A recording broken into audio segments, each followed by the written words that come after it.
పండగలే high power ఉల్లాసం high power ఉత్సాహం high power ఆరోగ్యం హై పవర్ ఆనందం. గుంటూరు వారి XXL మరియు హై పవర్ హార్స్ దేశవాళీ మినపగుళ్ళు. బంధాలు అనుబంధాలు మరింత దృఢంగా మరింత బలంగా.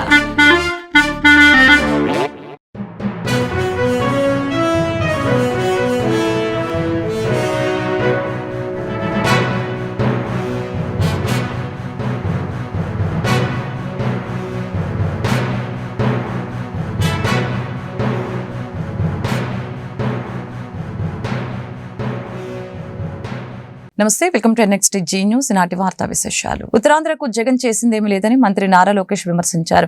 ఒక ఐటీ పరిశ్రమను కూడా తీసుకొని రాలేదని చెప్పారు. ప్రధాని మోదీ పర్యటనపై సమీక్ష అనంతరం విశాఖలో ఆయన మీడియాతో మాట్లాడారు. కియా పరిశ్రమను తీసుకువచ్చింది చంద్రబాబే. వైకాపా పాలనలో రాష్ట్రం నుంచి కంపెనీలు తరలిపోయాయి. గతంలో సిపిఎస్ రద్దు చేస్తామని చెప్పారు, చేశారా? ప్రస్తుతం దేశంలో భారీగా పింఛన్ చేస్తోంది ఏపీనేనని తెలియజేశారు. విశాఖకు భారీ ఐటీ కంపెనీలు తీసుకువస్తామని చెప్పారు. ఏపీకి కావాల్సిన ప్రతి ప్రాజెక్టుని రాష్ట్రానికి చెందిన కేంద్ర మంత్రులు అడుగుతున్నారు. అన్ని ప్రాంతాలకు నీరు అందించే బాధ్యతను కూటమి ప్రభుత్వం తీసుకుంటుందని లోకేష్ తెలిపారు. ముఖ్యమంత్రి గారు చెప్పారు, మంత్రులు మేమందరం చెప్పాను. నేను విశాఖపట్నం అనేక సార్లు వచ్చా. గత 6 నెలల కనీసం 4-5 సార్లు వచ్చి ఉంటాను విశాఖపట్నం. నేను చాలా క్లారిటీగా చెప్పాను. మరి డౌట్ ఎందుకు అంటే ప్రజలు కూడా దుష్ప్రచారం నమ్ముకోండి. ఫేక్ వాళ్ళు ఉంటారబ్బా, అదేం పనిపాటు ఉండదు. పూర్తిగా ఫేక్ న్యూస్ చేస్తారు. ఇది ఫేక్ పార్టీ ఉంది వైకాపా పార్టీ, వాళ్ళకి దుష్ప్రచారం చేస్తారు. వాళ్ళు ఉత్తరాంధ్రకి ఏం పీకారండి? 5 సంవత్సరాలు నడుపుతున్నారు. కనీసం రైల్వే జోన్కి భూమి ఇవ్వలే. వాళ్ళు ఏం పీకారు? మళ్ళీ ఒక్క ఐటీ కంపెనీలు సరిగ్గా తీసుకురాలా. నేను తీసుకొచ్చాం టీసీఎస్, ఉన్న కంపెనీలు పోయినాయి. నేను తీసుకొచ్చాను టీసీఎస్. వాళ్ళు మెట్టెక్ జోన్లో కంపెనీలు ఎంత ఇబ్బంది పెట్టారు. మెట్టెక్ జోన్ CEO జితేందర్ శర్మని ఎంత ఇబ్బంది పెట్టారు మీ అందరూ తెలుసు, మీడియా మిత్రులు అందరూ తెలుసు. ఇక్కడ మీరు కూడా పొరపాటున ఒక ఆర్టికల్ వేస్తే మీ పైన కూడా కేసులు పెట్టారు, మర్చిపోయారా? చెప్పు.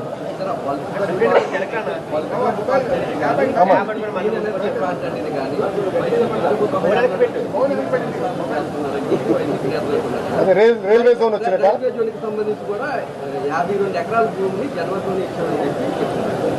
ఇచ్చుంటే రావాలి కదా స్వామి. 5 సంవత్సరాలు ఏం పీకారు? నేను ఒక 5 సంవత్సరాలు ఉంది కదమ్మా. సాక్షి ప్రభుత్వం అంటే వైకాపా సాక్షి, సాక్షి వైకాపా. మీ ప్రభుత్వ అధికారంలో 5 సంవత్సరాల్లో ఒక ఋషికొండ ప్యాలెస్ తప్ప, అంటే ఒక్క వ్యక్తి బతికేదానికి 700 కోట్ల రూపాయలు ఖర్చు పెట్టారు తప్ప ఉత్తరాంధ్రకు చేసింది ఏంటి? Straight question. డేటా సెంటర్ ఆ రోజు నేను వెనుకబడి తీసుకొచ్చా, మీరు పక్క రాష్ట్రానికి తరిమేశారు. మహారాష్ట్రకి వెళ్ళింది అది, లూలు తరిమేశారు. ఇట్లా ఐటీ కంపెనీలు HSBC మూతపడింది మీ ప్రభుత్వ హయాంలో. మేము వెళ్ళి నేను బతిమలాడి చంద్ర సార్ని ఒప్పించి టీసీఎస్ తీసుకొచ్చా. 10,000 మంది సెంటర్, 2,000 మందికి 2 నెలల్లో రిబన్ కట్టింగ్ ఉంది. మళ్ళీ సెంటర్ కూడా భూమి మేము ఎతికాం. ఇప్పుడు NTPC గ్రీన్ ఎనర్జీ. మళ్ళీ మీరు ఏం చేశారు? 5 సంవత్సరాలు ఏం చేయాలి? పట్టించుకోవాలా? రైల్వే జోన్ మీరు పట్టించుకోవాలా? 5 సంవత్సరాలు ఎందుకు చేయలేదు? ఆనాడు చేసి ఉండొచ్చు కదా, ప్రధానమంత్రి గారు పిలిచి శంకుస్థాపన చేసి ఉండొచ్చు కదా. ఇది ఎట్టుందంటే మీది చాలా ఎందుకుంటుందబ్బా మీ పార్టీ. కియా ఫ్యాక్టరీ తీసుకొచ్చింది చంద్రబాబు నాయుడు గారు. మళ్ళీ ఎప్పుడో రాజశేఖర రెడ్డి గారు ఒక ఈమెయిల్ పెట్టారు. జగన్మోహన్ రెడ్డి గారికి ఆత్మతో మాడటం బాగా ఇష్టం అవుతా. రాజశేఖర రెడ్డి గారు ఆత్మతో మాడినట్టుంది. అప్పుడెప్పుడో రాజశేఖర రెడ్డి గారు కియాకి ఏదో ఈమెయిల్ పెట్టారని అది పట్టుకొచ్చి దానివల్ల కియా వచ్చిందంటారు. ఏం చెప్పాలి స్వామి? మళ్ళీ టీసీఎస్ కూడా మీరే క్రెడిట్ తీసుకుని ట్రై చేస్తారు. ఏం చెప్పాలి స్వామి ఇది? మళ్ళీ 5 సంవత్సరాలు ఎందుకు తీసుకురాలే కంపెనీలు? ఉత్తరాంధ్రకు మీకు ఎందుకు తీసుకోవాలి? మేము తీసుకొచ్చాం. ఇప్పుడు మెడికల్ డివైసెస్ ఏఎంటీ సైడ్ ఎవరు తీసుకొచ్చారు? ఎన్డీఏ ప్రభుత్వం. టీసీఎస్ ఎవరు తీసుకొచ్చారు? ఎన్డీఏ ప్రభుత్వం. లూలు పెట్టుబడులు ఎవరు తీసుకొచ్చారు? ఎన్డీఏ ప్రభుత్వం. ఆనాడు హుదూద్ జరిగితే యుద్ధ ప్రాతిపదికంగా పనిచేసి నార్మల్సీ రెస్టోర్ చేసింది ఎవరు? ఎన్డీఏ ప్రభుత్వం. మళ్ళీ మీ నాయకుడు, మీ యజమాని, మేజర్ షేర్ హోల్డర్ ఇన్ సాక్షి జగన్మోహన్ రెడ్డి గారు ₹1 కోటి ప్రకటించారు అన్నాడు ప్రజలకి. సినీ నటి మాధవీలత గురించి ఆవేశంలో అలా మాట్లాడడం తప్పేనని అనంతపురం జిల్లా తాడిపత్రి మున్సిపల్ చైర్మన్ జేసీ ప్రభాకర్ రెడ్డి అంగీకరించారు. ఆమెకు మనస్ఫూర్తిగా క్షమాపణలు చెబుతున్నట్లు తెలిపారు. డిసెంబర్ 31న తాడిపత్రి జేసీ పార్కులో నిర్వహించిన నూతన సంవత్సర వేడుకలపై మాధవీలతతో పాటు భాజపా నాయకురాలు సాధినేని యామిని చేసిన వ్యాఖ్యలపై జేసీ ప్రభాకర్ రెడ్డి అభ్యంతరకరమైన కామెంట్లు చేయడం విమర్శలకు తావుతీసిన సంగతి తెలిసిందే. ఈ నేపథ్యంలో తన వ్యాఖ్యలను ఉపసంహరించుకుంటున్నట్లు క్షమాపణ కోరుతున్నట్లు జేసీ తెలియజేశారు. మీరు ఫోర్స్ఫుల్ గా తెచ్చుకోవాలా. నేను పాంప్లెట్ అని కాదు, ఫ్లెక్సీ అని కాదు. I'm in the heart of my people. వాళ్ళొద్దనుకున్నదే నేను తగ్గుతా. నన్ను కావాలనుకున్న రోజులో ఇదే ధైర్యంగా ఉంటా. ఐఎమ్ సారీ, ఏదేదో మాట్లాడుతున్నారు. నేను పార్టీ మారాలన్నా ఏం నాకేమవుతుంది? పార్టీ మారాల్సి అవుతుంది. నువ్వు నిన్న మొన్న వచ్చినావు, నన్ను పార్టీ మాట్లాడుతున్నావు. నా పార్టీ కాదు నాకు. నేను తెలుగుదేశం పార్టీలో ఉండేది కూడా only because of Chandrababu Naidu. ప్రమాణం చేసి చెప్తాను, ఆయన విషన్ బట్టి. ఆయన ఈ పొద్దు అమరావతి అంటా అన్నాడు. పెద్ద ఆయన దగ్గర డబ్బులున్నాయి, నా దగ్గర డబ్బులు లేవు. కనీసం ఒక్క 0.5% అన్నా I will be competitive with Chandrababu Naidu for the development of Tadipatri. I know how to develop.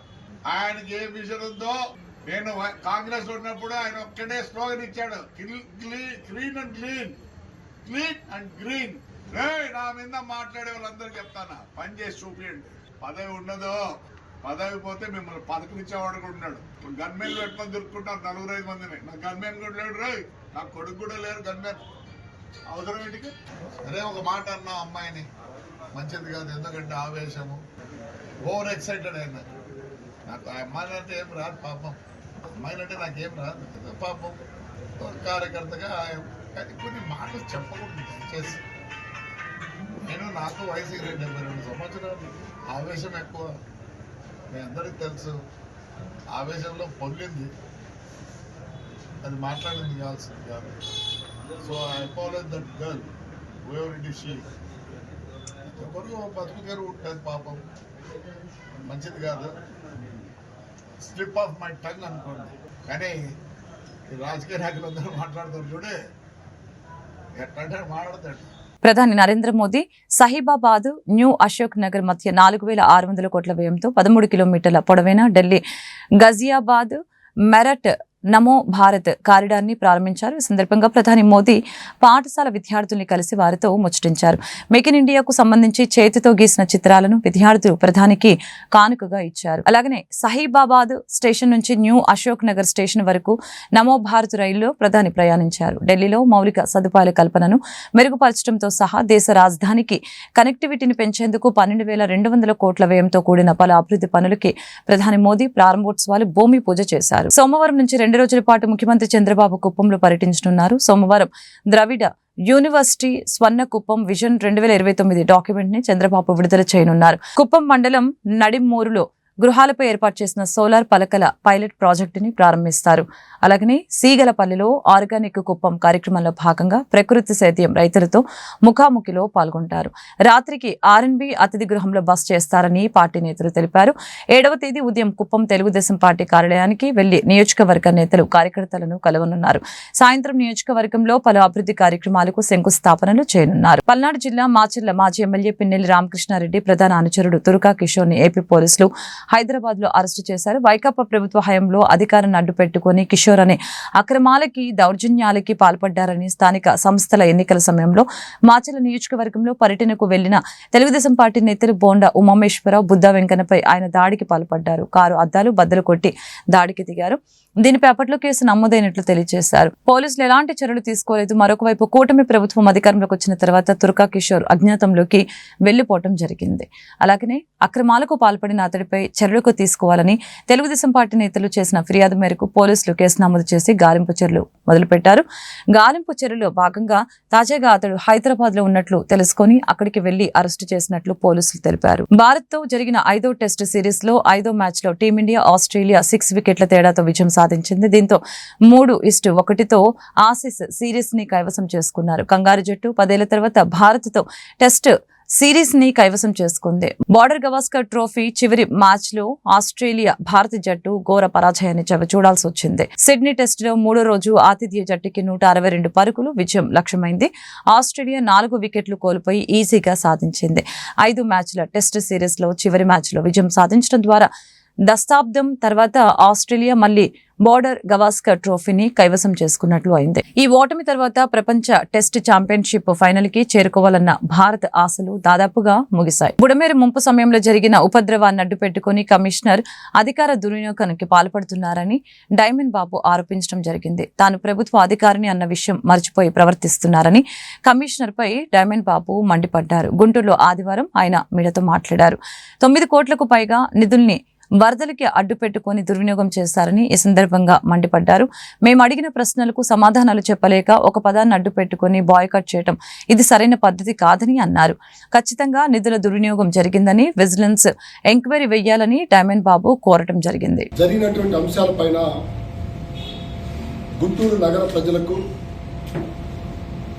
కొన్ని పత్రికల్లో వచ్చినటువంటి వార్తా కథనాలకు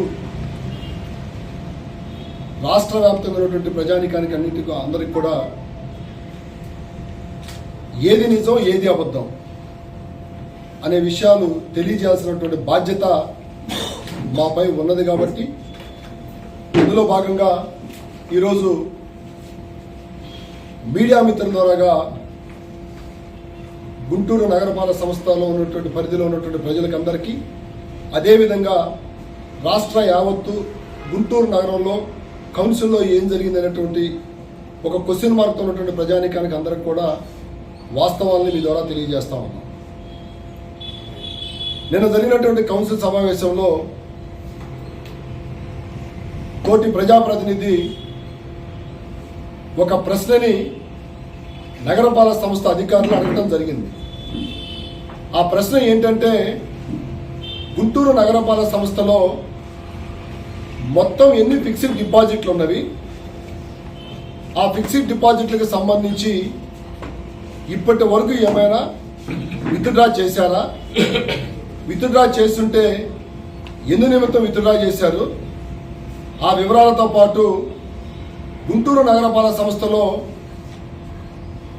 కాంట్రాక్టర్ పనుల నిమిత్తము వివిధ రూపాల్లో పనులు చేస్తున్నటువంటి కాంట్రాక్టర్లకి మీరు ఏ విధంగా బిల్లులు చెల్లింపులు చేస్తున్నారనేటువంటి విషయాల్ని ప్రజాప్రతినిధిగా మాకు తెలియచేయమని చెప్పి అడిగిన ప్రశ్నకి ఎందుకు ఆ ప్రశ్న అడిగారంటే, కాంట్రాక్టర్లకి వ్యత్యాసాలు చూపిస్తున్నారని, పనులు చేస్తుంటే కమిషనర్ గారు పార్షియాలిటీ తోటి బిల్లులు చెల్లింపు చేస్తున్నాడని, ఈ విధంగా పలు రకాలైనటువంటి కాంట్రాక్టర్స్ ప్రజాప్రతినిధులు మా దగ్గరికి, మాతోటి ప్రజలు అందరి దగ్గర కూడా వాళ్ళ యొక్క విజ్ఞప్తుల్ని తీసుకురావడం జరుగుతాం. వీటిని దృష్టిలో పెట్టుకొని ప్రజాప్రతినిధులుగా మేము నగరపాలక సంస్థ అధికారులని ప్రశ్నించడం అనేది ప్రజల తరఫున మాకున్నటువంటి బాధ్యత. ఈ ప్రశ్న మేము అడిగితే నగరపాలక సంస్థ వాళ్ళు చెప్పినటువంటి సమాధానము ఎంత ఆశ్చర్యకరంగా, ఎంత విచిత్రంగా ఉందంటే, అంటే సమాధానం మొత్తం కూడా మీకు 32వ ప్రశ్నలో క్లుప్తంగా మీకు చెప్తా ఉన్నాను. దాని మీదే ఇప్పుడు ఇష్యూ కూడా నడుస్తూ ఉంది. ఎఫ్టీఆర్లను ఫిక్స్డ్ డిపాజిట్లు క్లాప్ ఆటో డ్రైవర్ల సమస్యల్ని వెంటనే పరిష్కరించాలని సిఐటియు సీనియర్ నాయకులు జేవి రాఘవులు, అలాగనే సిఐటియు నాయకులు వివి జవహర్లాల్ ప్రభుత్వాన్ని డిమాండ్ చేయడం జరిగింది. అలాగనే కార్పొరేషన్ కార్యాలయం ఎదుట నిరవధిక సమ్మె శిబిరాల్ని వారు ప్రారంభించి ప్రసంగించడం జరిగింది. ఈఎస్ఐ పిఎఫ్ సౌకర్యం అమలు చేయాలని, నెలకి వేతనం 24,000 రూపాయల 500 రూపాయలు ఇవ్వాలని ఈ సందర్భంగా డిమాండ్ చేయడం జరిగింది.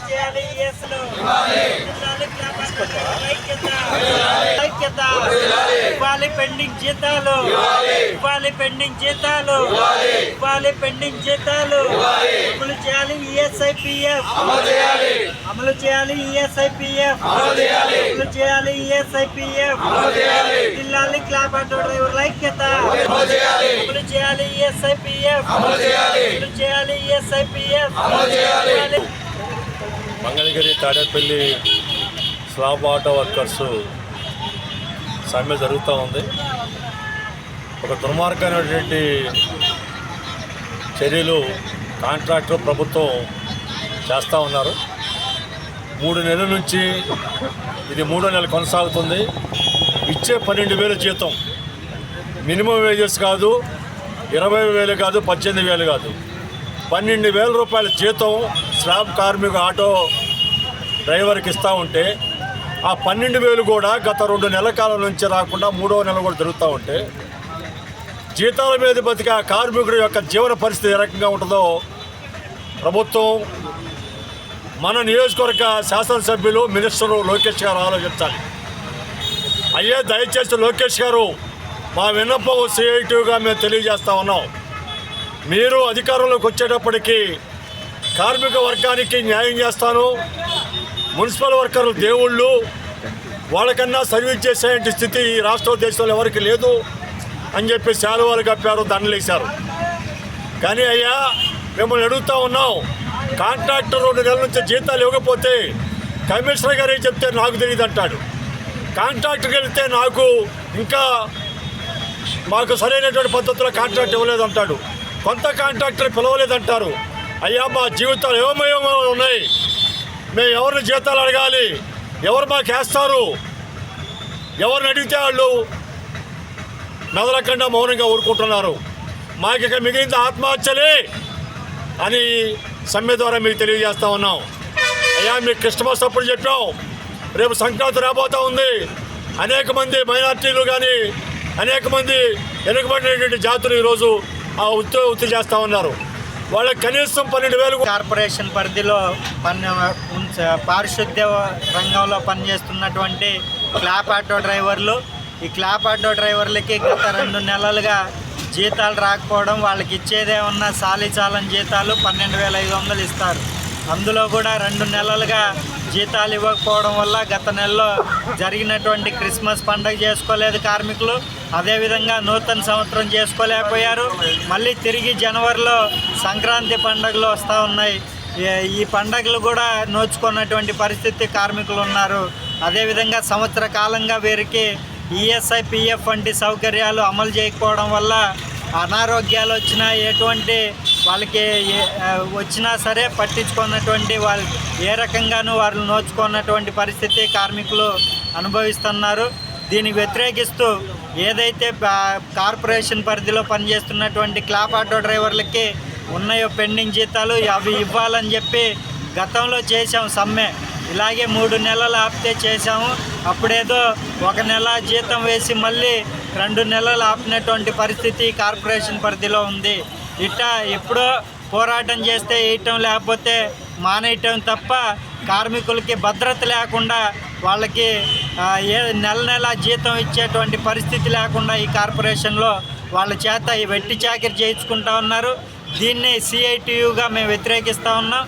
అందులో భాగంగా ఈరోజు మున్సిపల్ కార్పొరేషన్ ఎదుట ఈ టెంట్ వేసి నిన్నటి నుండి ఈ సమ్మె నిరవధిక సమ్మె నిర్వహిస్తూ ఉన్నాం. ఈ వార్తలు ఇంతటితో సమాప్తం. మరొక బులెటిన్ మళ్ళీ కలుద్దాం. నమస్కారం.